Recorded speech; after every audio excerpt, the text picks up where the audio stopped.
കലിപ്പൻ സാറിന്റെ സ്വന്തം പാർവതി. രചന ചെമ്പരത്തി. അവതരണം Shahul Malayil. Editing Faisal C N Oonjeri. MBA first year ക്ലാസ്സിൽ മൂന്നാമത്തെ പീരീഡ് നടക്കുകയായിരുന്നു. ക്ലാസ് മുഴുവൻ നിശബ്ദം. ബ്ലാക്ക് ബോർഡിന് മുന്നിൽ നിന്ന് ലെക്ചർ എടുത്തുകൊണ്ടിരുന്ന ഗൗതം പെട്ടെന്ന് നിർത്തി. അവന്റെ കണ്ണുകൾ അവസാന ബെഞ്ചിലേക്ക് തിരിഞ്ഞു. പാർവതി തല ഡെസ്കിൽ വെച്ച് ഉറങ്ങിയായിരുന്നു. പാർവതി! അവന്റെ ശബ്ദം മുഴുവൻ ക്ലാസ്സിനെയും ഞെട്ടിച്ചു. അവൾ പെട്ടെന്ന് തല ഉയർത്തി. ഇത് ക്ലാസ് ആണോ അതോ ബെഡ്റൂമാണോ? ഗൗതം കോപത്തോടെ ചോദിച്ചു. കുട്ടികളെല്ലാം ചിരിച്ചു. പാർവതിയുടെ മുഖം സങ്കടത്തിലും ദേഷ്യത്തിലും ചുവന്നു. സർ, ഞാൻ ഗെറ്റ് ഓഫ് മൈ ക്ലാസ്! അവൻ വീണ്ടും ഉറക്കെ പറഞ്ഞു. അവളുടെ കണ്ണുകൾ നിറഞ്ഞു. പക്ഷേ ഒന്നും പറയാതെ ബാഗ് എടുത്ത് പുറത്തേക്ക് നടന്നു. ഗൗതത്തിന്റെ കണ്ണുകളിൽ ഒരു നിമിഷം വേദന തെളിഞ്ഞെങ്കിലും അവനത് മറച്ചു. ലൈബ്രറിയുടെ ഒരു കോണിലിരുന്ന് പാർവതി പുസ്തകം തുറന്നു വെച്ചിരുന്നു. പക്ഷേ വായിക്കാൻ കഴിഞ്ഞില്ല. ഇങ്ങനെ എല്ലാവരുടെയും മുമ്പിൽ ഷൗട്ട് ചെയ്യണമായിരുന്നു, അവൾ സ്വയം പറഞ്ഞു. കണ്ണുകൾ വീണ്ടും നിറഞ്ഞു. അന്നേരം ഫോൺ വൈബ്രേറ്റ് ചെയ്തു. Gautham sir calling. അവൾ കോൾ കട്ട് ചെയ്തു. 5-ാം തവണ കോൾ വന്നപ്പോൾ അവൾ ദേഷ്യത്തോടെ അറ്റൻഡ് ചെയ്തു. എന്താ? അവൾ പല്ലിയടി ചോദിച്ചു. ലൈബ്രറിയിലാണോ? അതെ. ഇവിടെ വന്ന് ചീത്ത പറയാനാണോ? എല്ലാവരുടെ മുന്നിൽ അപമാനിച്ചും പോരാ. ആ ഒരു നിമിഷം മിണ്ടാ നിന്നു. വൈകിട്ട് സംസാരിക്കാം. എനിക്ക് സംസാരിക്കണമെന്നില്ല. അവൾ ഫോൺ കട്ട് ചെയ്തു. വീട്ടിലെത്തിയ പാർവതി സോഫയിലേക്ക് മുഖം തിരിച്ചിരിക്കുകയായിരുന്നു. ഗൗതം വാതിലടച്ച് അവിടെ അടുത്തേക്ക് വന്നു. എന്താണ് ഭാര്യ, പിണക്കാണോ? എന്നോട് മിണ്ടണ്ട, ആൾ മുഖം തിരിക്കാതെ പറഞ്ഞു. ക്ലാസ്സിൽ ഞാനൊരു ലെക്ചറാ. നീ എന്റെ ഭാര്യയാണെന്ന് കോളേജിൽ ആർക്കും അറിയില്ലല്ലോ. നീ തന്നെയല്ലേ പറഞ്ഞ് നിനക്ക് കോളേജ് ലൈഫ് എൻജോയ് ചെയ്യാൻ പറ്റില്ല. സാറിന്റെ ഭാര്യയാണെന്ന് പറഞ്ഞാൽ ആരും നിന്റെ മുമ്പിൽ ഓപ്പണായി സംസാരിക്കില്ല. എല്ലാവരും നിന്നെ മാറ്റിയിരുത്തുന്നു. ക്ലാസ്സിലെ എല്ലാ കുട്ടികളും എനിക്ക് ഒരുപോലെയല്ലേ. നിനക്ക് മാത്രം സ്പെഷ്യൽ കൺസിഡറേഷൻ തന്നാ നാളെ ക്ലാസ്സിൽ അതൊരു ടോക്കാവും. അപ്പൊ വീട്ടില്? ആൾ പെട്ടെന്ന് തിരിഞ്ഞു നോക്കി. ഗൗതം ചെറുതായി ചിരിച്ചു. വീട്ടില് നിന്റെ ഹസ്ബൻഡ്. അങ്ങനെയാണെങ്കിൽ ഹസ്ബൻഡായിട്ട് ബിഹേവ് ചെയ്യണമായിരുന്നു, ആൾ ദേഷ്യത്തോടെ പറഞ്ഞു. ഞാൻ എന്ത് ചെയ്തു എന്നാ? ആൾ പെട്ടെന്ന് എഴുന്നേറ്റു. ഇന്നലെ രാത്രി മൊത്തം എന്നെ ഉറങ്ങാൻ സമ്മതിച്ചില്ലല്ലോ, അതുകൊണ്ടാ ഞാൻ ക്ലാസ്സിൽ ഉറങ്ങിപ്പോയത്. പാറു! അവൻ ശബ്ദം കുറച്ചു. വേണ്ട, എന്നോട് മിണ്ടണ്ട. ആൾ വിരൽ ചൂണ്ടി. ഗൗതം അവിടെ അടുത്തേക്ക് നടന്നു. നീ തന്നെയല്ലേടി ഇന്നലെ രാത്രി കുറച്ചേരം കൂടെ സംസാരിക്കണം എന്ന് പറഞ്ഞ് അല്ലാതെ രാത്രി 3 മണി റൊമാൻസ് ചെയ്യാന്ന് പറഞ്ഞിട്ടില്ല. ആളുടെ കവിളുകൾ ചുവന്നു. ഗൗതം ചിരി ഒതുക്കാൻ ശ്രമിച്ചു. അപ്പോ അതൊക്കെ നിനക്ക് ഇഷ്ടമായില്ലേ? ആൾ നാണത്തിൽ അവനെ നെഞ്ചിൽ ചെറുതായി അടിച്ചു. അവനവളുടെ കൈ പിടിച്ചു. ക്ലാസ്സിൽ ഞാൻ ഷൗട്ട് ചെയ്ത് തെറ്റായി പോയി. ആളുടെ മുഖം അല്പം മങ്ങിയിരുന്നു. എല്ലാവരും നോക്കി ചിരിച്ചു. ഗൗതത്തിന്റെ കണ്ണുകൾ മൃദുവായി. നിന്നെ നോക്കുമ്പോൾ എന്റെ കണ്ണുകളുടെ സ്നേഹം ആരെങ്കിലും തിരിച്ചറിയുമെന്നുള്ള ഭയം കൊണ്ടാ നിന്നോട് ഞാൻ അവിടുന്ന് അത്രയും ദേഷ്യം കാണിക്കുന്നത്. പക്ഷെ എനിക്ക് ശരിക്കും വിഷമായി. ആളുടെ ശബ്ദം ചെറുതായി വിങ്ങി. ഗൗതം അവളുടെ മുഖം കൈകൾ പിടിച്ചു. സോറി മോളെ. ആ വാക്ക് കേട്ടതോടെ ആളുടെ കണ്ണുകൾ വീണ്ടും നിറഞ്ഞു. ആൾ അവനെ നെഞ്ചിലേക്ക് ചാഞ്ഞു. ക്ലാസ്സിൽ ഉറങ്ങിപ്പോയതുകൊണ്ട് മാത്രം ഇത്ര ദേഷ്യപ്പെടണോ? രാവിലെ മുതൽ നീ ടയർഡായി തോന്നി. ക്ലാസ്സിൽ ഉറങ്ങുന്ന കണ്ടപ്പോ വയ്യാഞ്ഞിട്ടാണെന്ന് കരുതി. അവിടെ നിന്നെ കെയർ ചെയ്യാനാവില്ലല്ലോ. ആ ടെൻഷന്റെ പുറത്ത് ഷൗട്ട് ചെയ്ത് കൂടിപ്പോയതാ. ആളുടെ കണ്ണുകൾ ചെറിയൊരു പുഞ്ചിരി വിരിഞ്ഞു. അപ്പൊ കൺസേൺ ഉണ്ടല്ലോ? ഒരുപാട്. ആരാളുടെ നെറ്റിയിൽ ചുംബിച്ചു. പക്ഷേ ക്ലാസ്സിൽ ഞാൻ ലെക്ചറാണ്, ആള് റൊമാൻസ് ഇല്ല. പാർവതി പുഞ്ചിരിച്ചു. അപ്പൊ ഇവിടെ? ഗൗതം അവിടെ ഇടുപ്പിൽ കൈവച്ച് അടുപ്പിച്ചു. വീട്ടില് ഫുൾ റൊമാൻസ്. അത്ര റൊമാൻസ് വേണ്ട മോനെ, ഇന്നെനിക്ക് ഉറങ്ങണം. കാണാം, അവനവിടെ കാതോരം വന്ന് പറഞ്ഞു. അവൾ നാണത്തിൽ അവന്റെ ഷർട്ട് പിടിച്ചു. അവൻ ചിരിച്ചുകൊണ്ട് അവളെ കൂടുതൽ ചേർത്ത് പിടിച്ചു.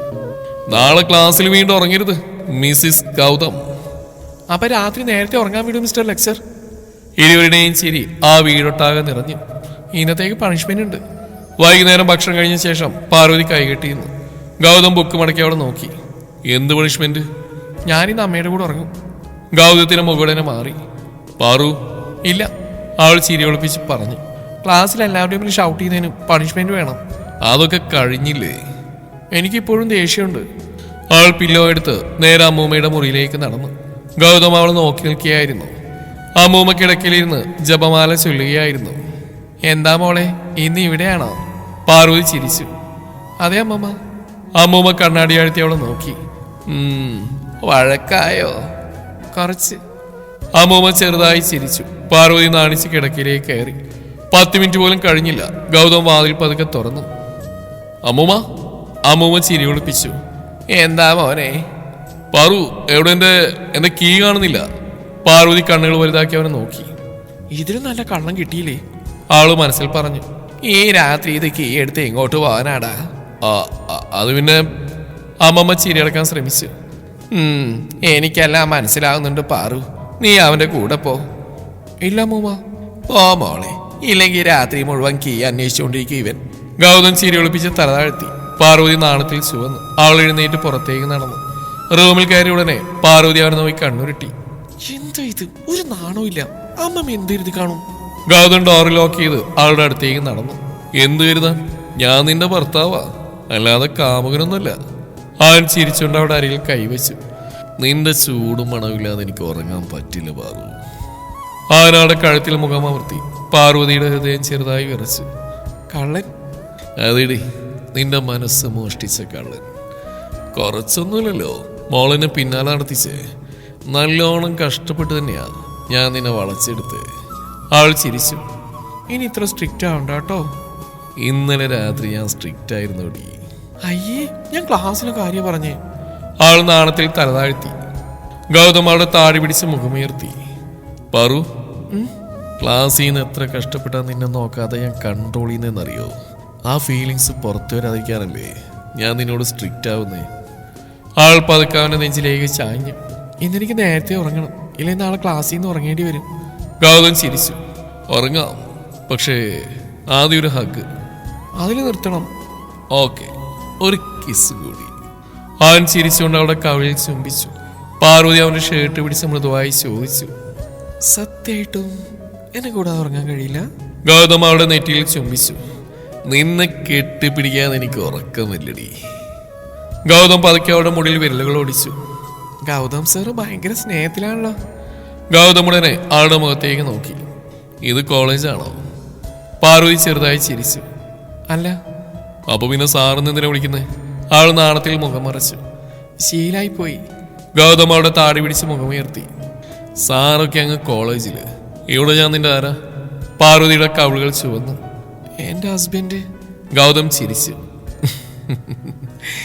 അപ്പൊ ഹസ്ബൻഡിനൊരു പേരുണ്ടല്ലോ. ആളാനെ നെഞ്ചിൽ മുഖം ഒളിപ്പിച്ചു. വിളിക്കാൻ എനിക്ക് നാണാ. പാറു, എനിക്ക് നിന്റെ നാവിന്ന് എന്റെ പേര് കേൾക്കാൻ എന്ത് ഇഷ്ടമാണെന്നറിയാം നിനക്ക്. അവൾ പതുക്കെ തല ഉയർത്തി. ഗൗതം. ആ പേര് അവളുടെ ചുണ്ടുകളിൽ നിന്ന് കേട്ട നിമിഷം ഗൗതത്തിന്റെ കണ്ണുകൾ മൃദുവായി. ഒന്നുകൂടെ വിളിക്ക്. ഗൗതം. അവൻ ചിരിച്ചു. ഇതാണ് എനിക്കിഷ്ടം. പാർവതി ചിരിച്ചുകൊണ്ട് അവന്റെ ഷർട്ട് പിടിച്ചു. ഇപ്പൊ കോളേജിൽ മറന്ന് പേര് വിളിക്കാനാ വരുന്നത്. ആരെങ്കിലും കേട്ടെന്ന് വിചാരിക്കും. ഗൗതം അവളെ നോക്കിയെന്ന് ചിരിച്ചു. ഭാര്യ ഭർത്താവിനെ പേര് വിളിച്ചെന്ന് വിചാരിക്കും. അവൾ നാണത്തിൽ അവന്റെ നെഞ്ചിലടിച്ചു. ഇന്ന് സ്റ്റാഫ് റൂമിന് മുമ്പിൽ വെച്ച് ഞാൻ ഓൾമോസ്റ്റ് പേര് വിളിച്ചു. അതിന് ഞാൻ പേടിച്ചു പോയി. ഗൗതം ചിരിച്ചുകൊണ്ട് അവളെ കൂടുതൽ അടുപ്പിച്ചു. അതെ, നീ പേടിക്കുമ്പോഴും ഭയങ്കര ക്യൂട്ടായിട്ടോ. കൊഞ്ചണ്ട പാറു. കോളേജിൽ എല്ലാവർക്കും ഞാൻ ഗൗതം സാറായിരിക്കും, പക്ഷേ നിനക്ക് മാത്രം ഞാൻ വെറും ഗൗതമായിരിക്കണം. Love you too Parukutty. ആരാളെ നെഞ്ചോട് കൂടുതൽ ചേർത്തു. ആളെയും കെട്ടിപ്പിടിച്ചുകൊണ്ട് ഗൗതം ഉറക്കത്തിലേക്ക് വഴുതി വീണു. അടുത്ത ദിവസം കോളേജ് കോറിഡോർ മുഴുവൻ വിദ്യാർത്ഥികളുടെ ശബ്ദം നിറഞ്ഞിരുന്നു. പാർവതി തന്റെ ഫ്രണ്ട്സിനൊപ്പം നടക്കുകയായിരുന്നു. ആൾ ചിരിച്ചുകൊണ്ട് സംസാരിക്കുമ്പോഴായിരുന്നു പിന്നിൽ നിന്നൊരാളുടെ കണ്ണുകൾ അവളെ പിന്തുടർന്നു. Akhil, final year student. കഴിഞ്ഞ കുറച്ച് ദിവസങ്ങളായി അവൻ പാർവതിയെ നോക്കിക്കൊണ്ടിരുന്നു. ആൾ എവിടേക്ക് പോയാലും അവൻ പിന്നാലെ ഉണ്ടായിരുന്നു. എന്നാൽ പാർവതി ഇതുവരെ അവനെ ശ്രദ്ധിച്ചിരുന്നില്ല. ഇന്ന് അവന്റെ നോട്ടം അതിരുകടന്നിരുന്നു. പാർവതിക്ക് അസ്വസ്ഥത തോന്നി. അവനെന്തിനാ ഇങ്ങനെ നോക്കുന്നേ? സ്റ്റാഫ് റൂമിന്റെ മുമ്പിൽ നിന്ന് ഇതെല്ലാം നോക്കിക്കൊണ്ടിരുന്ന ഗൗതം അവന്റെ കണ്ണുകൾ നേരെ അഖിലിന്റെ അടുത്തേക്ക് പോയി. അവൻ പാർവതിയുടെ നേരെ വീണ്ടും നടന്നു വരുന്ന കണ്ടപ്പോൾ ഗൗതമിന്റെ മുഖം കടുപ്പമായി. പാർവതി, അവൻ ഉറക്കി വിളിച്ചു. അവൾ പെട്ടെന്ന് തിരിഞ്ഞു നോക്കി. സർ, അസൈൻമെന്റ് ഫയൽ എന്റെ ക്യാബിലേക്ക് കൊണ്ടുപോവാ. ഇപ്പൊ തന്നെ? അവന്റെ ശബ്ദത്തിലെ കടുപ്പം കേട്ട് അവൾ ഞെട്ടിപ്പോയി. പാർവതി സ്റ്റാഫ് റൂമിൽ കയറി ഉടനെ ഗൗതം ഡോർ അടച്ചു. ബാക്കി ടീച്ചേഴ്സ് ക്യാനിൽ പോയതുകൊണ്ട് സ്റ്റാഫ് റൂം എംപ്റ്റി ആയിരുന്നു. എന്താ? അവനെന്തിനാ നിന്നെ ഇങ്ങനെ നോക്കുന്നത്? എനിക്കറിയില്ല. അവൻ നിന്നെ നോക്കിയ രീതിയൊന്നും എനിക്ക് ഇഷ്ടമല്ല. പാർവതി ചെറുതായി ചിരിച്ചു. അപ്പൊ ജലസിയാണോ? ഗൗതം അടുത്തേക്ക് നടന്നു. അതെ, നിന്നെ ഞാനല്ല വേറെ ആരും അങ്ങനെ നോക്കുന്നത് എനിക്ക് ഇഷ്ടമല്ല പാറു. ആളവനെ നോക്കി നിശബ്ദമായി നിന്നു. നീ എല്ലാവരുടെയും മുമ്പിൽ എന്റെ സ്റ്റുഡന്റ് മാത്രമല്ലേ, അതുകൊണ്ട് എനിക്കൊന്നും ചെയ്യാനാവുന്നില്ല. അവന്റെ കണ്ണുകളിൽ പൊസസീവ്നെസ് നിറഞ്ഞിരുന്നു. ആളുടെ ഹൃദയം വേഗത്തിൽ മിടിച്ചു. അതിന് അവനൊന്നും ചെയ്തില്ലല്ലോ. പക്ഷെ അവന്റെ നോട്ട് എനിക്ക് ഇഷ്ടമായില്ല. അവൻ അവളുടെ അടുത്തേക്ക് വന്ന് ഡെസ്കിന്റെ മുകളിലേക്ക് അവൾ എടുത്തിരുത്തി. നീ എന്റേതാ. ആ വാക്കുകൾ കേട്ടതോടെ പാർവതിയുടെ ശ്വാസം പതറി. ഇത് കോളേജാ, അതുകൊണ്ടാണ് ഞാൻ കൺട്രോൾ ചെയ്യുന്നത്. അവന്റെ വിരലുകൾ അവളുടെ മുടിയിഴകൾ പിന്നിലേക്ക് മാറ്റി. വീട്ടിലായിരുന്നെങ്കിൽ ഞാൻ ഇതുകൊണ്ടൊന്നും നിർത്തില്ലായിരുന്നു. പാർവതി നാണത്തിൽ ചുവന്നു. അവൻ പതുക്കെ അവളുടെ കൈ പിടിച്ചു. ഇനി അവൻ പിന്നാലെ വന്നാലേ നേരെ എന്നോട് പറയണം. ലെക്ചറായിട്ടോ ഹസ്ബൻഡായിട്ടോ? ഗൗതം ചെറുതായി ചിരിച്ചു. നിന്റെ ഹസ്ബൻഡായിട്ട്. അന്നേരം പുറത്തുനിന്ന് ചില സ്റ്റുഡന്റിന്റെ ശബ്ദം കേട്ടു. പാർവതി പെട്ടെന്ന് കൈവിടാൻ ശ്രമിച്ചു. ആരെങ്കിലും കാണും, വിട്ടെ, ഞാൻ പോട്ടെ. പക്ഷേ ഗൗതം അവളുടെ കൈ കൂടുതൽ മുറുക്കെ പിടിച്ചു. കാണട്ടെ എന്നേ ഗൗതം, അവൻ പതുക്കെ അവളുടെ ചെവിയിൽ വന്ന് പറഞ്ഞു. ഇന്നലെ രാത്രി എന്ന പട്ടിണി കിട്ടില്ലേ, ഇന്നു രാത്രി പണിഷ്മെന്റ് ആണോ? പാർവതിയുടെ മുഖം മുഴുവൻ ചുവന്നു. വീട് ക്ലാസ് തുടങ്ങിക്കണം, ഞാൻ പോട്ടെ. പാർവതി അവനെ തള്ളി മാറ്റി ഡോർ തുറന്ന് പുറത്തേക്ക് ഓടി. ഗൗതം ചിരിയോടെ നോക്കി നിന്നു. അടുത്ത ദിവസം മഴ പെയ്തു കഴിഞ്ഞ സായാഹ്നം കോളേജിന്റെ ടെറസ് മുഴുവൻ തണുത്ത കാറ്റ് നിറഞ്ഞിരുന്നു. പാർവതി ടെറസിന്റെ അരികിൽ നിന്ന് ആകാശം നോക്കിക്കൊണ്ടിരുന്നു. ഗൗതം എവിടെയായിരിക്കും? അവൾ ഫോണെടുത്ത് മെസ്സേജ് ടൈപ്പ് ചെയ്യാനിരിക്കുമ്പോഴായിരുന്നു പിന്നിൽ നിന്ന് 2 കൈകൾ അവളുടെ ഇടുപ്പിൽ ചുറ്റിയത്. അവൾ ഞെട്ടിത്തിരിഞ്ഞു. ഗൗതം! അവൻ ചിരിച്ചുകൊണ്ട് അവളുടെ തോളിൽ മുഖം ചായച്ചു. എന്താ ഇവിടെ ഇങ്ങനെ ഒറ്റക്ക്? ചുമ്മാ പ്രകൃതി ആസ്വദിക്കാൻ വന്ന. നല്ല വ്യൂ അല്ലേ ഇവിടുന്ന്? എന്നെ കൂട്ടാതെ. അവൾ കണ്ണുരുട്ടി. കോളേജാ? അറിയാം, പക്ഷെ അവന്റെ കണ്ണുകൾ മുഴുവൻ അവളിൽ തന്നെയായിരുന്നു. ഇന്ന് മുഴുവൻ ബിസിയായിരുന്നു. ശരിക്കൊന്നും കാണാൻ കൂടി പറ്റിയില്ല. അതിന്? ഗൗതം അവളുടെ അടുത്തേക്ക് ചേർന്ന് നിന്നു. എനിക്ക് മിസ് ചെയ്തു. അവളുടെ ഹൃദയം ചെറുതായി വിറച്ചു. ഗൗതം, ആരെങ്കിലും വരും? 1 മിനിറ്റ് മാത്രം.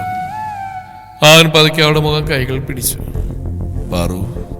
ഗൗതം അവളുടെ നെറ്റിയിൽ മൃദുവായി ചുംബിച്ചു. അവൻ പതുക്കെ അവളുടെ ആദരങ്ങളിലേക്ക് ചാഞ്ഞു. ആ ചുംബനം അത്രമേൽ മനോഹരമായിരുന്നു, മൃദുവായിരുന്നു, സ്നേഹം നിറഞ്ഞതായിരുന്നു. പക്ഷേ ടെറസിന്റെ വാതിൽക്കിൽ നിന്ന് 2 സ്റ്റുഡൻസ് അത് കണ്ടു. അവർ തമ്മിൽ ഞെട്ടി നോക്കി. Gautham sir and Parvathi? അടുത്ത നിമിഷം തന്നെ അവർ ഫോൺ എടുത്തു. അടുത്ത ദിവസം കോളേജ് മുഴുവൻ ഗോസിപ്പ്. സാറിനും പാർവതിക്ക് അഫയർ ഉണ്ട് ഇത്രേ. ടെറസിൽ കിസ് ചെയ്യുന്നുണ്ട്. ഇന്ത്യയുടെ മാർക്കിന് വേണ്ടിയായിരിക്കും. കോറിഡോറിൽ പാർവതി നടക്കുമ്പോൾ എല്ലാവരും അവളെ നോക്കി പലതും പറഞ്ഞു. അവളുടെ കണ്ണുകൾ നിറഞ്ഞു. ക്ലാസ് റൂമിന് മുമ്പിലെത്തിയപ്പോൾ ചില പെൺകുട്ടികൾ ചിരിച്ചു.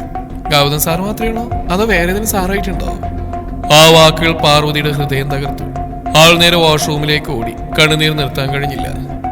ഇനി എല്ലാവരും എന്ത് വിചാരിക്കും? അവൾ കരഞ്ഞുകൊണ്ട് പറഞ്ഞു. അതേസമയം സ്റ്റാഫ് റൂമിൽ ഗോസിപ്പ് ഗൗതമിന്റെയും ചെവിയിലെത്തി. ആരാ പറഞ്ഞു? ഒരാൾ ഫോൺ എടുത്ത് ഫോട്ടോ കാണിച്ചു. ടെറസിൽ അവൻ പാർവതിയെ ചുംബിക്കുന്ന ചിത്രം. ഗൗതമിന്റെ കണ്ണുകൾ ചുവന്നു. പക്ഷേ കോപത്തേക്കാൾ കൂടുതൽ അവന് വേദനയായിരുന്നു. കാരണം അവൾ കരയുമെന്ന് അവൻ അറിയാമായിരുന്നു. ഓഡിറ്റോറിയത്തിൽ ഒരു മീറ്റിംഗ് നടക്കുകയായിരുന്നു. പാർവതി പിന്നിൽ തലവിനിച്ചിരിക്കുകയായിരുന്നു. കണ്ണുകൾ കരഞ്ഞ് ചുവന്നിരുന്നു. ഗൗതം സ്റ്റേജിലേക്ക് നടന്നു. മുഴുവൻ ആളും നിശബ്ദമായി. അവൻ നേരെ പാർവതി നോക്കി. പാർവതി, ഇടുവാ. ആൾ ഭയത്തോടെ സ്റ്റേജിലേക്ക് നടന്നു. സർ? അവളുടെ ശബ്ദം വിറച്ചു. ഗൗതം പെട്ടെന്ന് അവളെ കൈ പിടിച്ചു. എല്ലാവരും ഞെട്ടി. അവര് പലതും പറയാൻ തുടങ്ങി. ഇനഫ്! അവന്റെ ശബ്ദം ഓഡിറ്റോറിയം മുഴുവൻ മുഴങ്ങി. ഇനി ഒരാളും ഇവളെ കുറിച്ച് തെറ്റായി സംസാരിക്കരുത്. എല്ലാവരും നിശബ്ദം. ഗൗതം പതുക്കെ പാർവതിയുടെ കഴുത്തിലേക്ക് കൈ നീട്ടി. അവളുടെ ഡ്രസ്സിനുള്ളിൽ ഒളിഞ്ഞുകിടക്കുന്ന താലിയം പുറത്തേക്ക് എടുത്തു. എല്ലാവരും ഞെട്ടി. Parvathi is my wife, Mrs Parvathi Gautham. Parvathi കണ്ണുകൾ വലുതാക്കി അവനെ നോക്കി. ഗൗതത്തിന്റെ കണ്ണുകൾ അവളിൽ മാത്രം. ഇവളെന്റെ ഭാര്യയാണ്. ഭാര്യ ഉമ്മ വെക്കാൻ ആരുടെയും പെർമിഷൻ എനിക്ക് വേണ്ട. ചില സ്റ്റുഡൻസ് തലവിനിച്ചു. പാർവതിയുടെ കണ്ണിൽ കണ്ണുനീർ നിറഞ്ഞു. പക്ഷെ ഇത്തവണ വേദന കൊണ്ടല്ല, ഹൃദയം നിറഞ്ഞുകൊണ്ട്. ഗൗതം അവളുടെ കണ്ണുനീർ തുടച്ചു. സോറി. അവൾ വിങ്ങിപ്പൊട്ടി. എല്ലാവരും എന്നെ... ഇനി ആരും ഒന്നും പറയില്ല. നിന്റെ കണ്ണുനീര് കാണുന്നതിനേക്കാൾ ഇതെല്ലാവരും അറിയുന്ന നല്ലത്. ഇനി ഒളിച്ചളിക്കണ്ടല്ലോ. പാർവതി കരഞ്ഞുകൊണ്ട് അവന്റെ ഷർട്ട് പിടിച്ചു. ഗൗതം, എനിക്ക് പേടിയായി. ആരാളെ ചേർത്ത് പിടിച്ചു. ഞാൻ ജീവിച്ചിരിക്കുമ്പോ നിന്നെ കരയിക്കാൻ ആരെയും അനുവദിക്കില്ല. മുഴുവൻ ആളിന്റെയും മുന്നിൽ പാർവതി അവന്റെ നെഞ്ചിലേക്ക് മുഖം മറച്ചു. ഗൗതം അവരുടെ തലയിൽ ചുംബിച്ചു. അവരുടെ സ്നേഹം എല്ലാവരും ഒരസൂയോടെ നോക്കി നിന്നു. അതിനുശേഷം എല്ലാവരും പാർവതി ഒരു ബഹുമാനത്തോടെ നോക്കാൻ തുടങ്ങി. തെറ്റിദ്ധരിച്ചതിന് അവളോട് മാപ്പി ചോദിച്ചു. കുറച്ച് ദിവസങ്ങൾക്ക് ശേഷം കോളേജിൽ ആനുവൽ പ്രോഗ്രാമിന്റെ തിരക്കിലായിരുന്നു എല്ലാവരും. ഓഡിറ്റോറിയം മുഴുവൻ മ്യൂസിക്കും സ്റ്റുഡൻസിന്റെ ശബ്ദവും നിറഞ്ഞിരുന്നു. പാർവതി ബാക്ക് സ്റ്റേജിൽ ഫയൽസ് അറേഞ്ച് ചെയ്യുകയായിരുന്നു. ഗൗതം ഓർഗനൈസേഴ്സിനൊപ്പം ബിസി ആയതുകൊണ്ട് അവളെ കാണാൻ പോലും സമയം കിട്ടിയിരുന്നില്ല. സർ, ഈ ഫയൽ സ്റ്റാഫ് റൂമിലേക്ക് കൊടുക്കാൻ പറഞ്ഞു. ഒരു ജൂനിയർ സ്റ്റുഡൻസ് വന്ന് പറഞ്ഞു. ഇപ്പോഴോ? അതേ ചേച്ചി. ആൾ ഫയലെടുത്ത് പഴയ സെമിനാർ ബ്ലോക്കിലേക്ക് നടന്നു. ആ ഭാഗം പ്രോഗ്രാം നടക്കുന്നതിനാൽ ഒഴിഞ്ഞു കിടക്കുകയായിരുന്നു. പാർവതി ഡോറിന്ന് അകത്ത് കയറിയതും പിന്നിൽ നിന്ന് ഡോർ ലോക്കായ ശബ്ദം കേട്ടു. അവൾ ഞെട്ടിത്തിരിഞ്ഞു. അഖിൽ? സെമിനാർ ബ്ലോക്കിന്റെ ഇരുണ്ട മുറിയിൽ മഴയുടെ ശബ്ദം മാത്രം കേൾക്കാമായിരുന്നു. ഡോർ ലോക്ക് ചെയ്ത ശബ്ദം കേട്ടതോടെ പാർവതി ഞെട്ടിത്തിരിഞ്ഞു. അഖിൽ? അവന്റെ കണ്ണുകൾ ചുവന്നിരുന്നു. നടപ്പ് പോലും ശരിയാവുന്നില്ല. നീ കുടിച്ചിട്ടുണ്ടോ? പാർവതി ഭയത്തോടെ ചോദിച്ചു. അഖിൽ ചിരിച്ചു. ആ ചിരിയിൽ അസ്വാഭാവികത ഉണ്ടായിരുന്നു. ഡ്രിങ്ക്സ് മാത്രമല്ല പാർവതി, ഡ്രഗ്സ്. ഒരു പൊടിയെടുത്ത് മണപ്പിച്ചുകൊണ്ട് അവൻ പറഞ്ഞു. അവൾ പതുക്കെ പിന്നോട്ട് നീങ്ങി. Door work. അഖിൽ അവളുടെ മുന്നിലേക്ക് വന്നു നിന്നു. നിനക്കറിയോ, നീ ഗൗതം സാറിന്റെ വൈഫാണെന്നറിഞ്ഞ ദിവസം എനിക്ക് ഭ്രാന്തായി. എനിക്ക് നിന്നെ എത്ര ഇഷ്ടമാണെന്ന് നിനക്കറിയില്ല. അഖിൽ പ്ലീസ്, ഇങ്ങനെ സംസാരിക്കണ്ട. എന്തുകൊണ്ട്? ഞാൻ നിന്നെ സ്നേഹിച്ചത് തെറ്റാണോ? നിനക്ക് മാച്ച് ആവേണ്ടത് ഗൗതം സാറിനെ പോലെ സ്ട്രിക്റ്റ് ആയിട്ടുള്ള ആളല്ല, നിന്നെ ചിരിപ്പിക്കാൻ അറിയുന്ന ഒരാളാ. എനിക്ക് ഗൗതത്തിനെ ഇഷ്ടം. ഞാൻ എൻ്റെ ഭർത്താവിനെ ഒരുപാട് സ്നേഹിക്കുന്നുണ്ട്. ഈ ജന്മവും ഇനി വരാൻ പോകുന്ന എല്ലാ ജന്മവും എനിക്ക് അദ്ദേഹത്തിന്റെ ഭാര്യയായിട്ട് ജീവിച്ചാൽ മതി. ആ വാക്കുകൾ അഖിലിന്റെ കോപം കൂട്ടി. അവനിൽ എന്തുണ്ടടി ഇത്ര? എന്റെ ജീവിതം, ആൾ ഉറച്ച ശബ്ദത്തിൽ പറഞ്ഞു. അഖിലിന്റെ കണ്ണുകൾ പകകൊണ്ട് നിറഞ്ഞു. മയക്കുമരുന്നിന്റെ ലഹരിയിൽ അവന്റെ ബോധം നഷ്ടപ്പെട്ടിരുന്നു. നിന്നെ എനിക്ക് വേണം പാർവതി. അവൻ പോക്കറ്റിൽ നിന്ന് ചെറിയൊരു ക്ലോത്ത് എടുത്തു. പാർവതി ഭയന്ന് പിന്നോട്ട് നീങ്ങി. അഖിൽ, എന്താ ഇത്? അടുത്ത നിമിഷം അവനോട് മുഖത്തേക്ക് അത് അമർത്തി. പാർവതി കൈകൾ കൊണ്ട് തള്ളാൻ ശ്രമിച്ചു. പക്ഷേ മയക്കം പതുക്കെ അവളുടെ ശരീരത്തെ കീഴടക്കി. അവളുടെ ശബ്ദം മങ്ങി. ശരീരം തളർന്ന് താഴേക്ക് വീണു. അഖിൽ ശ്വാസം വലിച്ചു. ഞാൻ നിന്നെ സ്നേഹിച്ചതല്ലേ, നീ എന്തിനാ അയാളെ കിട്ടിയത്? അവൻ ബോധമില്ലാതെ കിടന്ന പാർവതി വലിച്ച് റൂമിന്റെ ഒരു കോണിലേക്ക് കൊണ്ടുപോയി. അവളുടെ കൈകളും കഴുത്തും ഫ്ലോറിൽ ഉരസി ചർമ്മം പൊട്ടി. അഖിൽ അവളെ നോക്കിയിരിക്കുകയായിരുന്നു. അവന്റെ കണ്ണുകളിൽ ഭ്രാന്ത് നിറഞ്ഞിരുന്നു. പെട്ടെന്ന് അവൻ പോക്കറ്റിൽ നിന്നൊരു ബ്ലേഡ് എടുത്തു. ലഹരിയിൽ അവൻ അവളുടെ കയ്യിൽ ചെറുതായി ബ്ലേഡ് കൊണ്ട് വരച്ചു. അവളുടെ തോളിലും ചുണ്ടിന്റെ അരികിലും ബ്ലേഡിന്റെ ചെറിയ മുറിവുകൾ പറ്റി. ആ! ബോധമില്ലെങ്കിൽ പോലും പാർവതി വേദനയിൽ നിലവിളിച്ചു. എന്നെ ഒന്നും ചെയ്യല്ലേ. പകുതി ബോധത്തിലും അവൾ വിറച്ചുകൊണ്ട് കരഞ്ഞു. പക്ഷെ അവൻ കേട്ടില്ല. ഗൗതം! അവളുടെ വിങ്ങിയ ശബ്ദം മുറിയിൽ മുഴങ്ങി. അടുത്ത നിമിഷം വാതിലാരോ ശക്തിയായി അടിച്ചു തുറന്നു. പാർവതി! ഗൗതം അകത്തേക്ക് പാഞ്ഞു കയറി. പാർവതിയുടെ ദേഹത്ത് ബ്ലേഡ് വെച്ച് വരയുന്ന അഖിലിനെ കണ്ട നിമിഷം അവന്റെ ലോകം നിശ്ചലമായി. പാറു! അവന്റെ ശബ്ദം പൊട്ടി. അടുത്ത സെക്കൻഡിൽ അവന്റെ കണ്ണുകൾ അഖിലിന് നേരെ തിരിഞ്ഞു. ഗൗതം നേരെ അഖിലിന്റെ അടുത്തേക്ക് പാഞ്ഞെത്തി കോളർ പിടിച്ച് വാളിലേക്ക് ഇടിച്ചു. എന്ത് ധൈര്യത്തിലാടാ നീ അവളെ ഉപദ്രവിച്ച്? അവൻ അഖിലിനെ അടിച്ചു. വീണ്ടുമുള്ള കനത്തടിയിൽ അഖിലിന്റെ മുഖത്ത് രക്തം പടർന്നു. സർ പ്ലീസ്, കൊല്ലുവടാ നിന്നെ ഞാൻ. ഗൗതത്തിന്റെ ശബ്ദം വിറച്ചു. അവൻ വീണ്ടും അടിക്കാൻ പോകുമ്പോഴാണ് പിന്നിൽ നിന്നും പാർവതിയുടെ കരച്ചിൽ കേട്ടത്. ഗൗതം! ആ ശബ്ദം കേട്ടതോടെ അവൻ പെട്ടെന്ന് തിരിഞ്ഞു. അവൾ നിലത്ത് വിറച്ചിടക്കുകയായിരുന്നു. ഗൗതത്തിന്റെ കണ്ണുകൾ നിറഞ്ഞു. അവൻ ഓടി അവിടെ അടുത്തേക്ക് മുട്ടൂത്തിരുന്നു. പാറു, എന്നെ നോക്ക്. അവളുടെ കൈ പിടിച്ച നിമിഷം അവൻ വിറച്ചു. കൈ മുഴുവൻ മുറിവുകൾ. മോളെ! അവന്റെ ശബ്ദം പൊട്ടി. വേദനിക്കുന്നു. പകുതി ബോധത്തിൽ അവൾ പിറുവിറുത്തു. ഗൗതത്തിന്റെ കണ്ണുനീർ അവളുടെ കൈകൾ വീണു. സോറി മോളെ, ഞാൻ വൈകിപ്പോയി. അവനവളെ നെഞ്ചോട് ചേർത്ത് പിടിച്ചു. ഒന്നും ആവില്ല, ഞാനില്ലടി. പുറത്തുനിന്ന് ടീച്ചേഴ്സും സ്റ്റുഡൻസും ഓടിയെത്തി. ഗൗതം അവളെ കൈകളിൽ എടുത്തുയർത്തി. മുഴുവൻ രക്തം അവന്റെ ഷർട്ട് മുഴുവൻ ചുവപ്പിച്ചു. കാർ റെഡിയാക്ക്! അവൻ ഉറക്കെ വിളിച്ചു.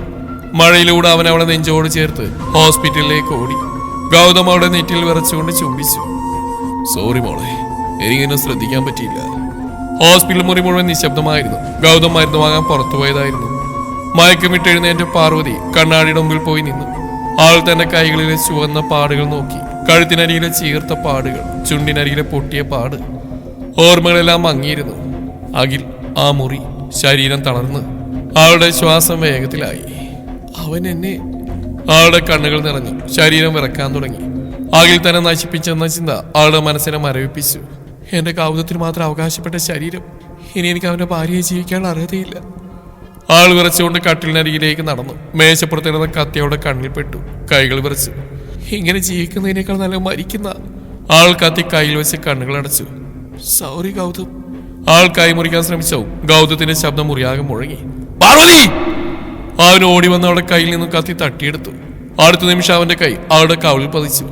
പാർവതി ഞെട്ടി അവനെ നോക്കി. ഗൗതത്തിന്റെ കണ്ണുകൾ കോപത്തിൽ വിറക്കിയായിരുന്നു. നിനക്കെന്താടി ഭ്രാന്താണോ? അവന്റെ ശബ്ദം വിറച്ചിരുന്നു. പാർവതി പൊട്ടിക്കരഞ്ഞു. ഞാൻ ഞാൻ ചീത്തയായി. ആ വാക്കിൽ കേട്ടതോടെ ഗൗതത്തിന്റെ മുഖം മാറി. പാറു, എനിക്കെല്ലാം ഓർമ്മയില്ല. പക്ഷേ ഈ മുറിവുകൾ അവനെന്നെ... ആൾ നിലത്തേക്ക് വീണ് കരഞ്ഞു. അവനെന്നെ എന്തെങ്കിലും... സ്റ്റോപ്പ് ഇറ്റ്! ഗൗതയുടെ തോളിൽ പിടിച്ചു. നിനക്കൊന്നും സംഭവിച്ചിട്ടില്ല. പാർവതി കരഞ്ഞോട് തലകുനിച്ചു. കള്ളം പറയണ്ട. അവൻ നിന്നെ ഒന്നും ചെയ്തിട്ടില്ല. Do you understand? നിന്നെ ആരും തൊട്ടിട്ടില്ല. അവൻ ലെയറിൽ ബ്ലേഡ് എടുത്ത് നിന്റെ ദേഹത്ത് വരഞ്ഞു. അതായി പാടുകൾ. അല്ലാതെ നിനക്ക് വേറൊന്നും സംഭവിച്ചിട്ടില്ല. ആളുടെ കണ്ണുകൾ നിറഞ്ഞു. ഗൗതയുടെ മുഖം കൈകൾ പിടിച്ചു. ഞാൻ സമയത്ത് എത്തിയിരുന്നു. അവന്റെ കണ്ണുകളിലും കണ്ണുനീർ നിറഞ്ഞു. നിനക്ക് അങ്ങനെ സംഭവിക്കാൻ ഞാൻ അനുവദിക്കൂടി. പാർവതി പൊട്ടിക്കരഞ്ഞു. എനിക്ക് പേടിയായി ഗൗതം. അവനോളെ ശക്തമായി നെഞ്ചോട് ചേർത്തു. മതി. ഞാൻ ചീത്തയാണെന്ന് തോന്നി. നിങ്ങൾക്കിനി ഞാൻ ചേരില്ലാന്ന് തോന്നി. അതാ ഞാൻ... ആ വാക്കിൽ കേട്ടതോടെ ഗൗതം അവളിൽ നിന്ന് അല്പം മാറി. അവന്റെ കണ്ണുകൾ വേദന കൊണ്ട് ചുവന്നിരുന്നു. ഇനി ഒരിക്കലും നീ അങ്ങനെ പറയരുത്. നീ എന്റെ ഭാര്യ. അവനവളെ നെറ്റിയിൽ ചുംബിച്ചു. നിന്റെ ശരീരത്തിനേക്കാൾ ഞാൻ സ്നേഹിക്കുന്നത് നിന്റെ മനസ്സിനെയാ. എന്തൊക്കെ സംഭവിച്ചിരുന്നെങ്കിലും നീ എന്റേത് മാത്രമാണ്. അതിൽ മാറ്റമില്ല. പാർവതിയുടെ കരച്ചിൽ കൂടിപ്പോയി. ഗൗതം അവളുടെ കൈകളിലെ മുറിവുകളിൽ പതുക്കെ ചുംബിച്ചു. ഇവ നിന്റെ തെറ്റല്ല. ഞാൻ നിന്നെ പ്രൊട്ടക്ട് ചെയ്യാൻ വൈകിപ്പോയതിന്റെ അടയാളങ്ങളാ. ഗൗതം അവനവളുടെ കണ്ണുനീർ തുടച്ചു. നീ മരിച്ച എനിക്ക് എന്താവും നീ ചിന്തിച്ചിട്ടുണ്ടോ? നിനക്കെന്തെങ്കിലും പറ്റിയിരുന്നെങ്കിൽ ഞാൻ പിന്നെ ജീവിക്കുന്ന എന്തിനാടി? പാർവതി വിറച്ചുകൊണ്ട് അവന്റെ ഷർട്ട് പിടിച്ചു. കത്തി പിടിച്ചേക്കുന്ന ആ കൈ ഞാൻ എങ്ങനെ മറക്കും പാറു? ഒരു സെക്കൻഡ് ഞാൻ ലേറ്റായിരുന്നെങ്കിൽ നീ ഒരു നിമിഷം എന്നെ കുറിച്ച് ആലോചിച്ചു. ആരാണ് മോൻ കയ്യിലെടുത്തു. സോറി മോളെ, നിനക്ക് വേദനിച്ചോ? എനിക്ക് സഹിക്കാൻ പറ്റിയില്ലടി. അറിയാതെ പറ്റിപ്പോയതാ. അവൻ വാക്കിൽ കിട്ടാ പതറി. അവന്റെ ശബ്ദം തകർന്നു. പാർവതി ആദ്യമായി ഗൗതത്തിന്റെ കണ്ണുനീർ കണ്ടു. ഗൗതം, നീ ഇല്ലാതെ എനിക്ക് ജീവിക്കാൻ പറ്റില്ല മോളെ. ആരാളെ കൂടുതൽ ചേർത്ത് പിടിച്ചു. പാർവതി കരഞ്ഞുകൊണ്ട് അവന്റെ നെഞ്ചിലേക്ക് മുഖം മറച്ചു. ഒരിക്കലും എന്നെ വിട്ടു പോരുത് നീ. ഗൗതം അവളുടെ മുഖത്ത് വീണ്ടും വീണ്ടും ചുംബിച്ചു. മരണം വന്നാലും ആദ്യം എന്നെ കടന്നു പോകണം. അതിനുശേഷം മാത്രമേ അത് നിന്നെ തൊടൂ. അഖിൽ പോലീസ് കസ്റ്റഡിയിലായി. ഡ്രഗ്സ് യൂസ്, റേപ്പ് അറ്റംപ്റ്റ്, അങ്ങനെ ഒരുപാട് വകുപ്പുകൾ ചുമത്തി അവന് ജയിലടച്ചു. ശേഷം കോളേജിലെ അന്തരീക്ഷം വീണ്ടും ശാന്തമായി. ആ സംഭവത്തിന് ശേഷം കുറച്ച് ദിവസങ്ങൾ പാർവതി കോളേജിൽ പോയിരുന്നില്ല. പക്ഷെ ഗൗതം ലീവ് എടുത്ത് അവൾ ഒരു നിമിഷം പോലും ഒറ്റയ്ക്ക് വിടാൻ നോക്കി. അവൾ രാത്രിയിൽ പേടിച്ചുണർന്നാൽ നെഞ്ചോട് ചേർത്ത് ഉറക്കുകയും മുറിവുകളിൽ ഓയിൻമെന്റ് ഇട്ട് കൊടുക്കുകയും ചെയ്യും. ഇതൊക്കെ മാറിപ്പോകുമെന്ന് മൃദുവായി പറയുകയും ചെയ്തു. ആ സ്നേഹമാണ് പതുക്കെ പാർവതിയെ പഴയ പോലെ തിരികെ കൊണ്ടുവന്ന്. കുറച്ചു ദിവസത്തിന് ശേഷം ഒരു രാവിലെ, പാർവു ലേറ്റായി. ഗൗതം മിറിന്റെ മുമ്പിൽ നിന്നുകൊണ്ട് വാച്ചീട്ടി പറഞ്ഞു. പാർവതി ബെഡിൽ നിന്ന് അവനെ നോക്കിയായിരുന്നു. എന്തങ്ങനെ നോക്കുന്നു? അവൻ ചിരിച്ചുകൊണ്ട് ചോദിച്ചു. ഏയ് ഒന്നുമില്ല. അവൻ അടുത്തേക്ക് നടന്നു. നിന്റെ കണ്ണുകൾ വേറെന്തോ പറയുന്നുണ്ട്. പാർവതി നാണത്തിൽ മുഖം തിരിച്ചു. പോവാം, ലേറ്റ് ആവും. ഗൗതം പെട്ടെന്ന് അവളുടെ ഇടുപ്പിൽ കൈവച്ച് അടുപ്പിച്ചു. ഇത്രയും ദിവസത്തിന് ശേഷം കോളേജിലേക്ക് പോകുന്ന ദിവസ ഒരു കിസ് പോലും ഇല്ലേ? ഗൗതം, രാവിലെ തന്നെ റൊമാൻസ് തുടങ്ങിയോ? അവൻ ചിരിച്ചു. നിന്നെ കണ്ടാലേ എപ്പോഴാണെങ്കിലും എനിക്ക് കടിച്ചു തിന്നാൻ തോന്നും. പാർവതി ചിരിച്ചുകൊണ്ട് അവനെ തള്ളാൻ നോക്കി. പക്ഷെ ഗൗതം അവളുടെ കവിളിൽ ചുംബനം കൊടുത്തു. അവൻ വീണ്ടും അടുത്തേക്ക് ചാഞ്ഞപ്പോൾ പാർവതി അവന്റെ ഷർട്ട് മുറുകെ പിടിച്ചു. മതി. പക്ഷേ ഞൊടിയിടയിൽ ഗൗതം അവളുടെ ആദരങ്ങൾ സ്വന്തമാക്കി. അവളുടെ കൈകൾ അവന്റെ ഷർട്ടിൽ മുറുകി. അവളുടെ വിരലുകൾ അവന്റെ ഷർട്ടിൽ ചുളിവുകൾ വീഴ്ത്തി. ഷർട്ടിന്റെ കോളർ മുഴുവൻ കുഴഞ്ഞു. ഗൗതം ഒരു കണച്ചിരിയോടെ മിറിലേക്ക് നോക്കി. പാർവതി, അവൾ ചിരി അടക്കാൻ പറ്റാ പൊട്ടിച്ചിരിച്ചു. എന്താ? എന്റെ ഷർട്ട് നോക്ക്. അതിന് ഞാനെന്ത് ചെയ്തു? നീ പിടിച്ചു വലിച്ചില്ലേ? ആ, എന്തിനാ കിസ് ചെയ്ത്? അതുകൊണ്ടല്ലേ? ഗൗതം അവൾ നോക്കി ചിരിച്ചു. അതിന് ഷർട്ട് അറ്റാക്കിയാണോ? അവൾ നാണത്താൽ ചിരിച്ചു. അവൻ വീണ്ടും അവളുടെ അടുത്തേക്ക് വന്നു. ആക്ച്വലി നീ ഷർട്ട് പിടിക്കുമ്പോൾ എനിക്ക് ഭയങ്കര ഇഷ്ടമാണ്. നിന്റെ ഫീലിങ്സ് എത്രത്തോളമെന്ന് ആ പിടിയിൽ മനസ്സിലാവും. അവളുടെ കവിളുകൾ വീണ്ടും ചുവന്നു. ഗൗതം, ഇങ്ങനെ കൊഞ്ചിക്കൊണ്ട് നിന്നാലേ നേരത്തെ ക്ലാസ്സിലെത്തില്ല. അവൻ പതുക്കെ അവളെ നെറ്റിയിൽ ചുംബിച്ചു. ഇന്ന് ഫസ്റ്റ് ഓർ ഞാനടി. ഞാനില്ലാതെ ക്ലാസ് തുടങ്ങിയില്ല. പാർവതി പെട്ടെന്ന് അവന്റെ കൈകൾ പിടിച്ചു. എനിക്ക് പേടിയുണ്ടായിരുന്നപ്പോ നിങ്ങൾ കൂടെയുള്ളതുകൊണ്ടാ ഞാൻ ഓക്കെ ആയത്. ഗൗതം അവളുടെ കൈകളിൽ ചുംബിച്ചു. നീ തകരുമ്പോ ഞാൻ നിന്നെ വീണ്ടും ചേർത്ത് പിടിക്കും, എല്ലാ ജന്മങ്ങളിലും. പാർവതി അവന്റെ നെഞ്ചിലേക്ക് ചാഞ്ഞു. Love you to. ഗൗതം അവളുടെ ചെവിയിൽ ചുണ്ടേർത്ത് പറഞ്ഞു. കോളേജിലെത്തിയപ്പോൾ സ്റ്റുഡൻസ് എല്ലാവരും ആദരവോടെ അവരെ നോക്കി. ഗൗതം സ്റ്റാഫ് റൂമിലേക്ക് നടക്കുമ്പോൾ പാർവതി പിന്നിൽ നിന്ന് പതുക്കെ വിളിച്ചു. സർ, ഷർട്ട് ശരിയാക്കിയിട്ട്, ഇല്ലെങ്കിൽ എല്ലാവർക്കും മനസ്സിലാവും രാവിലെ റൊമാൻസ് നടന്നെന്ന്. ഗൗതം കണ്ണുരുട്ടി. ഇന്ന് രാത്രി മുഴുവൻ റിവെഞ്ച് ഉണ്ടാവും മിസ്സസ് ഗൗതം. പാർവതി നാണത്തിൽ ചിരിച്ചുകൊണ്ട് ഓടി. അവളെ നോക്കി നിൽക്കുമ്പോൾ ഗൗതത്തിന്റെ മനസ്സിൽ ഒരേ ഒരു ചിന്തയായിരുന്നു. ഇവൾ ചിരിക്കുമ്പോഴാണ് എന്റെ ജീവിതം പൂർണ്ണമാകുന്നത്. ദിവസങ്ങൾ കടന്നുപോയി. പാർവതിയുടെ MBA സ്റ്റഡീസ് കഴിഞ്ഞ ദിവസം കോളേജ് ക്യാമ്പസിന് മുമ്പിൽ നിന്ന് അവൾ അവസാനമായി ബിൽഡിങ്ങിനെ നോക്കി നിന്നു. എന്തിനാങ്ങനെ സെന്റിമെന്റലാവുന്നേ? ഗൗതം അവളുടെ അടുത്തേക്ക് ഒന്ന് ചോദിച്ചു. പാർവതി ചെറുതായി ചിരിച്ചു. ഇവിടെയല്ലേ നമ്മുടെ ലവ് സ്റ്റോറി മുഴുവൻ നടന്ന്? BCom ഫസ്റ്റ് ഇയർ ക്ലാസ്സിൽ ആദ്യമായിട്ട് ക്ലാസ് എടുക്കാൻ വന്ന സാറ് എന്നെ കൊണ്ടല്ലേ പോയി. BCom കഴിഞ്ഞപ്പോൾ തന്നെ പിടിച്ച് കല്യാണം കഴിച്ചു. MBAക്ക് ഇവിടെ തന്നെ ചേർത്തു. മൊത്തം ലവ് സ്റ്റോറി തുടങ്ങി ഇവിടുന്നല്ലേ? ഗൗതം അവളുടെ തോളിൽ കൈവച്ചു. ലവ് സ്റ്റോറി ഇപ്പോഴല്ലേ തുടങ്ങുന്ന മിസ്സിസ് ഗൗതം? അവൾ ചിരിച്ചുകൊണ്ടാണ് നെഞ്ചിലേക്ക് ചാഞ്ഞു. ആ രാത്രി മഴ പെയ്യുകയായിരുന്നു. റൂമിലെ ലൈറ്റ് ഓഫ് ചെയ്ത് ബാൽക്കണി ഡോർ തുറന്നിട്ടിരുന്നു. തണുത്ത കാറ്റ് കർട്ടനെ ആട്ടിക്കൊണ്ടിരുന്നു. ഗൗതം ബെഡിലേക്ക് ചാഞ്ഞിരുന്നു. പാർവതി അവന്റെ നെഞ്ചിൽ തലവെച്ച് കിടക്കുകയായിരുന്നു. അവന്റെ വിരലുകൾ അവളുടെ മുടിയിലൂടെ മൃദുവായി നീങ്ങി. പാറു, നീ ഹാപ്പിയാണോ? അവൾ തലയുയർത്തി അവനെ നോക്കി. ഒരുപാട്. സ്റ്റഡീസ് കഴിഞ്ഞുകൊണ്ടാണോ? പാർവതി ചെറുതായി ചിരിച്ചു. അല്ല. പിന്നെ? അവൾ അവന്റെ നെഞ്ചിൽ വിരലുകൊണ്ട് വട്ടം വരച്ചു. ഈ ജീവിതം കിട്ടിയതുകൊണ്ട്. ഗൗതത്തിന്റെ കണ്ണുകൾ തിളങ്ങി. കുറച്ചു നിമിഷങ്ങൾ ഇരുവരും മിണ്ടാതെ കിടന്നു. മഴയുടെ ശബ്ദവും അവളുടെ ഹൃദയമിടിപ്പും മാത്രം. പെട്ടെന്ന് പാർവതി തലയുയർത്തി അവനെ നോക്കി. ഗൗതം. അവൾ നാണത്തിൽ ചുണ്ടടിച്ചു. എനിക്കൊരു ജൂനിയർ ഗൗതമിന് വേണം.